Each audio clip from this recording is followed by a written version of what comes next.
شروع اللہ کا نام لے کر جو بڑا مہربان نہایت رحم والا ہے۔ الف لام را، یہ کتاب روشن کی آیتیں ہیں۔ ہم نے اس قرآن کو عربی میں نازل کیا ہے تاکہ تم لوگ سمجھ سکو۔ اے پیغمبر، ہم اس قرآن کے ذریعے سے جو ہم نے تمہاری طرف بھیجا ہے تمہیں ایک نہایت اچھا قصہ سناتے ہیں، اور تم اس سے پہلے بے خبر تھے۔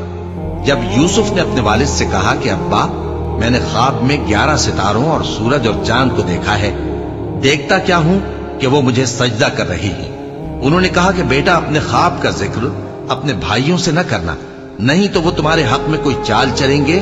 کچھ شک نہیں کہ شیطان انسان کا کھلا دشمن ہے، اور اسی طرح اللہ تمہیں برگزیدہ و ممتاز کرے گا اور خواب کی باتوں کی تعبیر کا علم سکھائے گا، اور جس طرح اس نے اپنی نعمت پہلے تمہارے دادا پر دادا ابراہیم اور اسحاق پر پوری کی تھی، اسی طرح تم پر اور اولاد یعقوب پر پوری کرے گا۔ بے شک تمہارا پروردگار سب کچھ جاننے والا ہے، حکمت والا ہے۔